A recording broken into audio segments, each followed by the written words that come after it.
Hey everybody, Tom Barnes, stories from the 78. A big guest on the 78 today. Bruce Sudano started his career with Alive N Kickin, went on to Brooklyn Dreams, and songwriter extraordinaire. He co-wrote with Tommy James of Tommy James and the Shondells, also co-wrote for Donna Summers. He ended up marrying Donna Summers, and now he's got a new album out that, well, came out in 2024, but we're talking music and history and all the things in between now. How you doing, Bruce?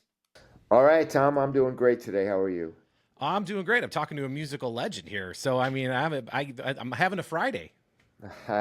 Well, I personally rebuff the legend notification. I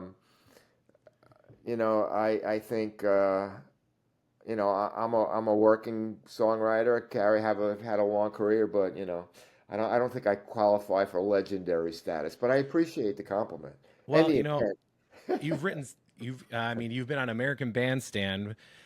You talked to Dick Clark. You married Donna Summers. And you have had your own musical career. You've written with Tommy James and the Shondells. I mean, you've done some great things. So let's leave it Absolutely. at I'll yeah. grant you that. I'll grant you that. But I think I'm still working towards legendary status. Well, hey, you know what? We all could continue to work on ourselves, right? Absolutely. Absolutely. But I mean, we before we got started, you were mentioning, ask me where I am, and I'm here in Chicago. Where are you? I'm in Los Angeles. I kind of spend my life between LA and Milan, and then another part of the time just traveling around doing shows and things like that. But today I'm in LA. Well, it sounds rough being splitting your time between LA and Milan. Well, yeah, I mean, maybe you can work on this for me, Tom. Can you Sure. arrange it so that there's a direct flight from LA to Milan, so I don't have to connect somewhere? It would make my life a lot easier. I bet. I mean, how are you out there in LA? Do you have like a place out there that you stay? Was it Yeah. affected in the areas of the fires and all that stuff? I had to evacuate one night, Oh man. but fortunately, where I am, the fire was quelched almost immediately. So, the following morning, I woke up to go home. So Well, it's I good was to like, hear, yeah, and I imagine your place in Milan is doing well, as well. I I should say. hope so. Yeah. So I mentioned a little bit about your career, and we'll start right now what you've been doing, and then we'll kind of talk a little bit about what things you've done in your past. But because the 2024, you released an album that kind of was almost like really each song had purpose that embodied the entire album, right? Yeah, I mean, it kind of always turns out that way. Most of the time, it's not really intentional. Hmm. Uh, but I guess when I'm in a pocket of writing, my mind and my heart and are floating around, similar extremities, and so when I put together the songs, there seems to be a common somewhere related purpose. Do you like having the autonomy of kind of doing your own thing as a singer songwriter versus being in a band or writing for somebody else as you've done previously in your career? Yeah, I really do. Especially at this phase of my career when I always say I'm not really in the game of pop music world anymore the way I used to be. When Donna passed away in 2012, it gave me, a moment of recovery, but also realignment of how I, carry on with my life from that point forward. You Yeah. know, um, Songwriting was something that I've always done since my teens, and it was also a way for me to process through the tragedy that I experienced, and I got to write songs about loss and reinvention and also hope, and it came out in a record in an album called "With Angels on a Carousel," and Mhm. that sort of you know realigned my career and my phase of life, and I you know, stepped out into this world of solo artist, singer songwriter, where I write songs about, I say what I want to say the way I want to say it. And it's been challenging, but challenge is great. Sure. You need to have purpose in your life and a reason, to get up and it's, so it was a new challenge for me at this point in my life, and it's been, a really great experience. I think I put out 6 albums since that time, and continue to be inspired and have passion, and I've grown as a performer. I never really had to stand on a stage by myself and engage an audience. Right. That's got to be And, terrifying, right? I mean, yeah, especially if you're not used to it.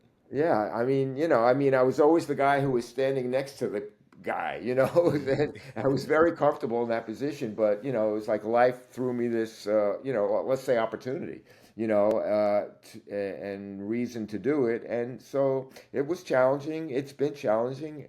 It always is. But I continue to grow in the role, and that's satisfying. You know. And you said you put out 6 albums since about 2012, right? I mean, Yeah. and Yeah. then you had a whole career prior to that. Which, if you look back, which one was harder, or which one is harder, I should Well, say? you know, I think you know I think I would say the previous one was harder in that, like I said, I'm playing by my own rules now. Yeah. So in the past there was a lot of direct competition. Uh, the, there was a lot of compromise when because I did a lot of collaborating. Hmm. So there's a lot of compromise involved. There's a lot of different ways that you have to navigate. When you're writing for an artist, you have to take their point of view into consideration, which is only fair and only right. When I'm writing for somebody else, I want to know who they are. I want to know how they feel about things. I want to be able to give them something that they can, own. Hmm. So that has its built-in challenges.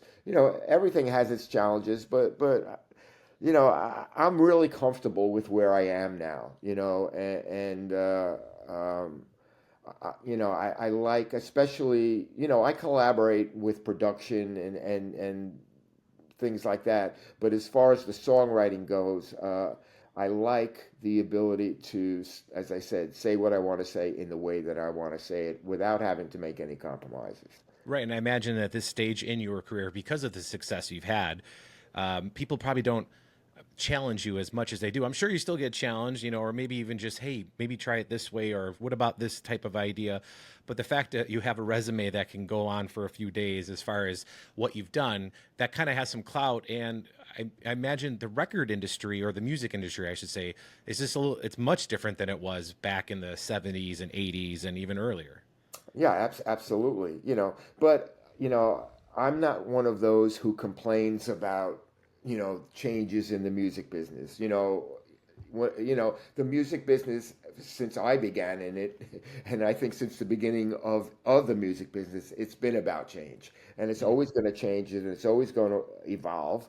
And there's really no point in lamenting what was. It's about what is, and adapting to it and moving with it, and you know the, I don't see any point in resisting. I mean, there is the thing of how you get paid, and that's changed, and Yeah. and that's a little bit different, and that's something that, yeah, you have to find ways to fight for and navigate around and through and try to make it more equitable. I mean, typically I always say the songwriters are at the bottom of that food chain. And it's kind of a weird irony because the song is where it all starts. Right. But I mean, I always say I think it has something to do with the nature and the temperament of songwriters. Is that we're not always the best at fighting for our rights. Our heads are definitely, we fight on a different plane. Through the music, through our lyrics, through. So, but anyway. Well, I imagine that's tough though, just Because when you're in the music business, it's all about the music, as far as the musician side of it, you want to do the music that you want to do and play it and perform it. You don't really think about publishing rights and who has this because, at the time, especially when you started, you were a kid, right? Yeah, And you'll take what, somebody, especially back then, there was no YouTube, right? So if a record company wanted to make an album, you kind of had yeah, to just go yeah. with that. And that was the dream, right? To get discovered by a record Yeah, company that wanted to absolutely. sign you. And Yeah, and it's still that way. It's always going to be that way when you're going to have to pay a price yeah, and nothing's for free. that chance. For the opportunity. There's always that trade-off. But I was fortunate, to learn. Because it's about learning. Morris Levy when I was a teenager, and Morris Levy was the president of Roulette Records, and I would go up and say, I have a hit record. How come I'm not getting any money? And he'd just say, here, kid, and he'd write me a check, and never saw a royalty statement. But he told me, uh, uh, the money's in the publishing. That he taught me then.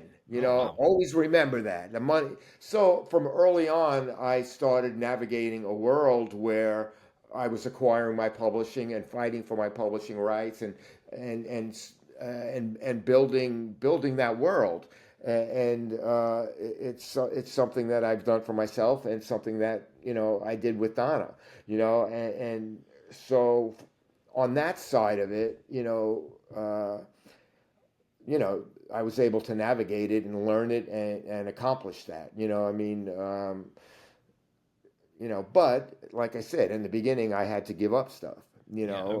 and all these years later, I was able to acquire back rights to things that I had to give up back then. Man, So valuable lesson though to learn at the age that you did learn that the music is all the absolutely, publishing. it's one of the most valuable lessons that I ever learned about the music business. Yeah, I'm sure that lesson helped pay for the place in Milan, right? like, you, Absolutely, yeah, I mean that's the dream, right? To be able to do what you love and be rewarded for it. And yeah. you started off early in your career with the Brooklyn Dreams, and it's funny. I was digging through some stuff on the internet and looking up, old music videos or just videos in general. And when I was reading some of the comments that people had for Brooklyn Dreams, one person, the last comment on there, they posted that they used to see, and if this is true or not, I don't know. That's what I'm gonna ask you. But did you guys used to have a van that you used to drive around in Brooklyn that had the name of the band on the side of the van? No. No? Well, then I No, don't know what that person saw, but you that's what know, they said they would see that van when, in Brooklyn. yeah, we were, first of all, back in Brooklyn, the band was Alive and Kickin. That was the first band I had. Brooklyn Dreams wasn't formed until, later on in the 70s when we formed as a group in Los Angeles. Oh, The three of us were out in LA, and that's where we formed Brooklyn Dreams. And so there was never a band, but there might, maybe they were referring to one of the other bands. A lot of groups back in the day. I remember, there was one. I forgot the name of the band. It might have been the Lost Souls or something like that. But they had a hearse. So oh, they stuck all their equipment in the hearse, and they had their name on the side of the hearse, and they drove from gig to gig that way. So or it could have been an admirer or somebody you went to high school with or grammar school with that was like, wait a minute, no, he's from this neighborhood, so we're gonna yeah, put this on the car. We'll drive it around as an homage because like yeah, you're from the old city, right? I mean, that's how yeah. people are Well, proud of people. I feel like even here in Chicago, when somebody rises through the rankings of just the neighborhoods to ascend absolutely. to levels you were, they're just proud of it, and they'll kind of make it their own as an homage to you. Absolutely, and I'm a big fan of Brooklyn and the spirit of Brooklyn and what all that means, and um, so I support that. Make up whatever stories you want. But Alive and Kicking, you did perform at the Garden when asked what your dreams were by Dick Clark and American Band. Do you want to tell that story? Just because it's a fun, great story, and if we Well, could talk about Dick yeah. Clark is always cool. I was one of the fortunate ones who got to do American Bandstand with two different bands. You Hmm. know, That's got to be and, pretty and rare. Yeah, the first time I was on American Bandstand, it was 1970 with Alive and Kickin', you know, when asked what my dream was, it was to be able to play Madison Square Garden, later on that year, we got to play the Felt Forum at Madison Square Garden with Eric Burden and War, and Wow. we got presented our gold record that night for Tighter Tighter, so yeah, I mean, young boy's dream has a moment. So Not only that, but you got the gold record too on the same day. I mean, that's kind of yeah, yeah, it was nice. Yeah. and that record that you just mentioned, Tighter and Tighter, that was kind of a pivotal moment, at least from what I read, a pivotal moment for you and just the learning the art of songwriting and you know, kind of getting some valuable tips from your writing partner. Well, yeah, Alive and Kicking was, a group that worked its way up in the tri-state area club circuit, Mm. and in 1968 we were the house band at this place called Cheetah in Manhattan. It was kind of like the number one club at the time. We were playing 6 nights a week, 5 sets on, 40, 40 minutes on, 20 minutes off. Hmm. Tommy James came in one night. I got to meet Tommy as an aspiring songwriter. He was, one of the biggest stars in America at that particular moment. And, he was very gracious with me. He lived around the corner. I'd run over to his apartment on breaks and try to write songs with him, and, learned a lot. Got to co-write Bowl of Fire with him, and it was my first chart record. And he was the first guy to bring me into a recording studio and show me how a real record was made. Back in those days, you didn't have things to record on so much. Right. It was hard to even afford for a kid in Brooklyn a two-track tape recorder, which was basically all that existed. I would have to sit and write, memorize the song. I would play it so many times over and over again because I didn't want to forget this new song I wrote. And so anyway, Tommy opened a lot of doors for me, but once Alive and Kickin', had its moment, we put out a few singles after that. um, you know, and I left the band, and ended up moving back into the basement of my parents' house and spent the next few years really working on my songwriting and refining it and listening a lot to a lot of different people to learn. Tommy was certainly a mentor. You know, there's a guy named Fred Ebb who I rarely mention, but Hmm. he wrote Cabaret. He was a huge writer, lyric writer in the Broadway world. And he took me under his wing and encouraged me. So anyway, I wrote a bunch of songs. Moved to LA, formed Brooklyn Dreams, and a bunch of those songs became, the foundation of the first Brooklyn Dreams album. And it's been straight ahead since then.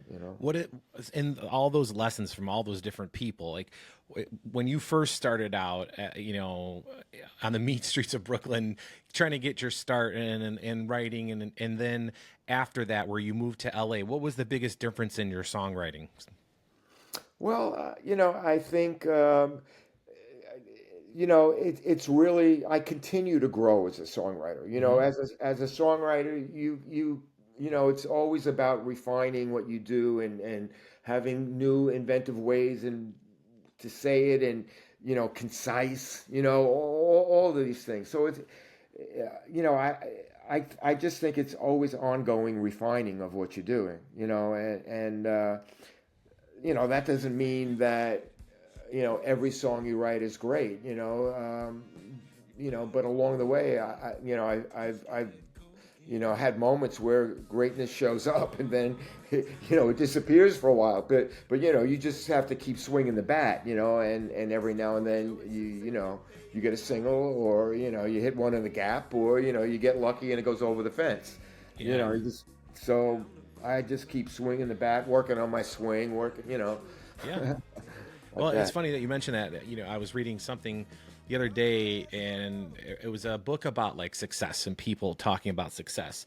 And Jerry Seinfeld said, it was talking about writing and comedy writing, and this is what he said. It was more of, there's no such thing as writer's block. He's like, you just have to keep writing, and when you Yeah, keep writing and you get through it, and he's like, you might have 100 bad things until yeah, you find that one thing. And then there was like this chart, and it showed all these like Frank Sinatra and other people, and how many songs they came out with in their lifetime, and how many of them were the hits. And they were like, I think the highest percentage was 17%. yeah, And and some of the, and then like, Bill Gates and what he's done, he was at like 2%. And the point is that it takes yeah, so many tries to get yeah, to yeah, hit the one.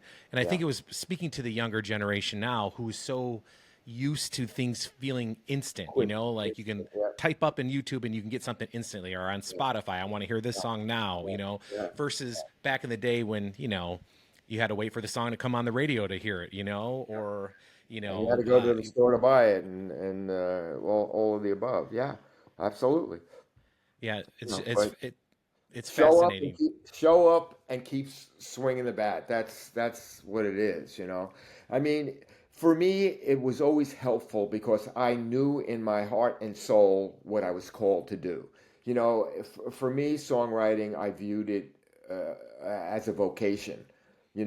Mm, And so there are always moments when you feel like, giving up, because it's like nothing is happening, mm-hmm, and certainly they were, you know, but here's another lesson I learned, uh-huh, somewhere along the way, and I think it was the early 90s, I had a very frustrating time as a songwriter in the 80s because what was happening in the 80s songwriting wise was not my natural place.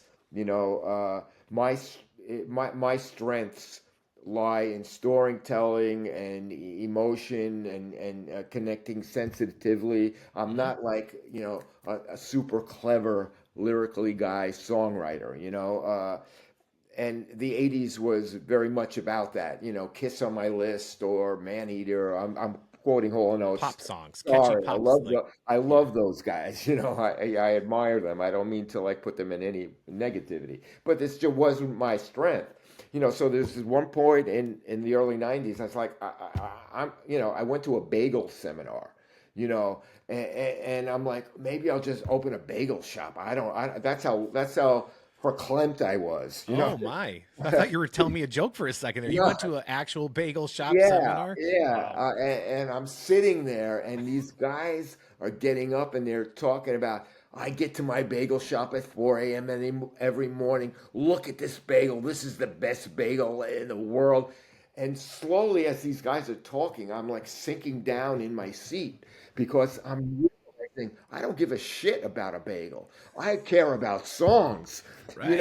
and so I walked out of there with a renewed sense of purpose of like, this is what you're called to do. It's up and down. There's going to be peaks and valleys. Live with it and just carry on, and get better at what you're doing and stay the course, So it was an interesting moment in my career, but it realigned me and repurposed me, and that was after having a lot of success as a songwriter. I Well, I had was that. gonna say, I mean, that was almost like Yeah, like a brief renaissance for you. Just to, yeah, you needed yeah, a kickstart. Just, yeah, and yeah. it kind of goes to my next question of like, when you are in that writing process, like, do you recall a time of any song where you're like, you look around and you write the song, and you're like, oh, this is really fucking good. Like, I know this is good. Like, this Yeah, is, or yeah, did you ever not have that? Or you're like, I think it's good. Well, like, oh, here you go. What do you think? Or we're gonna play it.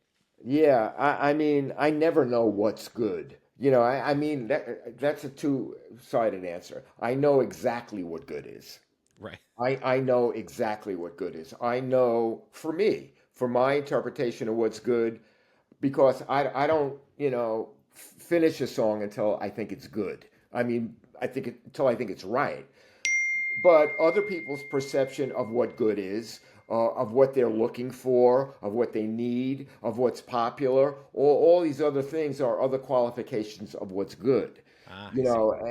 And those kind of things, I don't always know. I always do my best. Uh, I wouldn't put it out there if I didn't think it was good. Sure. I have to satisfy myself first. I've learned over time too. I'm my best critic, and what other people say. It's not that I don't care about what they think, but I can't let that deter me. Because people have opinions about everything, and the challenge is between me and myself. Sure. I'm always fighting to be the best version of me that I can be, and whatever else anybody thinks, I've learned not to really care about because it that doesn't help. You know. But I imagine that you had to care a little bit when you were writing songs for your wife, right? I mean, that the working relationship, professional relationship, was that tough for you, or was that easy? Because I remember you saying earlier that you really had to like get in their frame of mind when you're writing songs for somebody, and really understand them. Did that help you with Donna, or was it harder, or was it a little bit of both and No, all the I same? mean, writing with Donna was always a breeze. And it's not that I care now and I didn't care then. I've always cared. Sure, I've sure. always really cared about the song and about the record, and I've always, you know, I'm 100% in. So writing with Donna is a breeze. Was a breeze. It was fun. It was free. That's the thing. I had a little bit of a tough time in the Nashville uh, um, kind of songwriting situation where you do 3 sessions a day and you write 3 songs a day. There were times in that kind of system where I got frustrated because I was feeling like I was making compromises that I wasn't comfortable with in terms of whatever line was chosen or what people's perception of what good is and what cool is a moving target, Sure. and it's a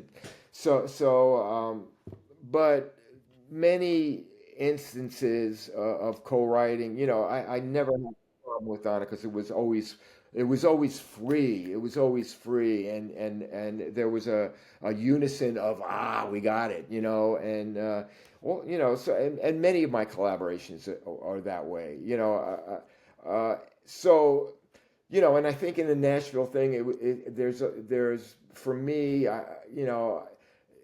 it was a lot of setup kind of meetings that to write with people you're set up with, and Oh, everybody that you write with, you don't have that sense of freedom and unity of vision and compatibility. So and a lot of times when I write in those situations, I'm a little intimidated sometimes, and so there's a little bit of my own insecurity and my own issues that get thrown into that mix, but. who gave you some like when you walked in a room? Who was the person the most that you were intimidated by, Oh, I don't even know. It's not typical. It's not really a person that or intimidates situation? me. Yeah, yeah. I don't know. I don't know. Or I maybe a can't. better question, It was. the I was never intimidated by if I was writing. With Rod Stewart. I don't get intimidated in that kind of situation. It's more. Because in that situation, you know I will always give the artist, you know, because they have to sing the song and they're the artist. So if they don't like something, I'm happy to accommodate their vision. I don't feel like I'm compromising something in the song. I may say I think this is better, but I go with you. I sure. happily surrender that. Uh, um, but in the situation where it was a 3-2 thing and it's a setup meeting and what's the title for today uh, I'm not great in that. I like to sit and simmer with a lyric and live with it and let it go in me until I feel I got everything the best it can be. And I think in a lot of those situations, it was just too quick. Boom, song done for the day. Next song, boom, done for the day. And people work great in that system. People thrive in it. It just wasn't good for me. I've listened to folks over the years talk about this, certain songs they have written that, come out in 5 minutes, and it could be one of the biggest songs of that year that took them 5 minutes, and then other songs took them 5 years or 15 years to write. Have you had any of that kind of uh pathway in writing songs? Or some, because you mentioned sometimes you got to churn them out because that's the writing day or whatever, but have sometimes where you're like, wow, that was easy, I don't, and then, or that one took forever, and anything in between? Yeah.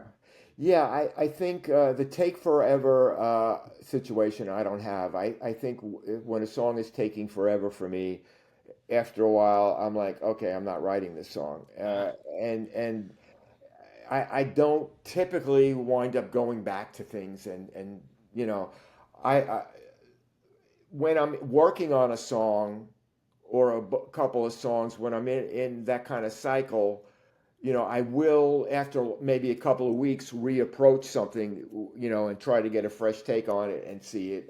I'll do that in the immediate, but like 7 months down the line, I don't typically come back to a song. I have too many other ones that I'm rolling with, kind of that. Uh, and I tend to kind of focus on one at a time, Sure. In terms of the other side of the situation, there is one song. It's called "I'm a Rainbow." It was the title of one of Donna's albums. Hmm. She sang it, but it was one of the songs that I wrote. And that came quickly. I don't know how it came. I'm like, wow, I don't know how I wrote that song. So that's that song for me. Wow. So yeah. That's a great. Thank you for sharing. Sometimes people don't want to say it, but I appreciate you sharing that, just because I always find it interesting. And a lot of times when songs like that happen, every person I've asked and I've watched interviews or listened to it, they all kind of say the same thing. Like, I have no idea where it came from, Yeah. but I'm glad it came. And Yeah. I'm glad that I was able to be the one to give it to the world that they Yeah. did. Yeah. Yeah. Do you prefer writing over performing, or are they completely different where you can't even compare? Um, they're completely different, but I thoroughly enjoy both. But writing is really home for me. Songwriting, that's kind of where when I get out of whack, that's where if I sit down and just do that, where I know who I am again. It's like, okay, you Like, it know, almost centers yourself. it centers me. Yeah, yes. And performing is something that I've done since I was a kid. So I love being on stage. Uh, um, you know, it's fun because the song is written, you know the words, you know the chords, it's just get up there and perform it. And certainly as a solo performer, there's an added pressure. You know, I always marveled with Donna, of being on stage with Donna. I sang background with her and did work with her, live for years. Yeah. You know, and but when all the focus is on you, that's a pressure. That's an added pressure. And I would always marvel at her because there would be thousands of people in the audience, and the energy would be so vibrant. It's like the waves are just going. And I'd be standing on that stage, behind the background singer Hmm. mic, and my knees would be shaking. And she would just come out and like boom, spot on, rise to the occasion. Wow. And so that's something that obviously I'm not doing it for thousands of people, but have to learn. There's a pressure there, and you learn to you know get in that moment and create an atmosphere.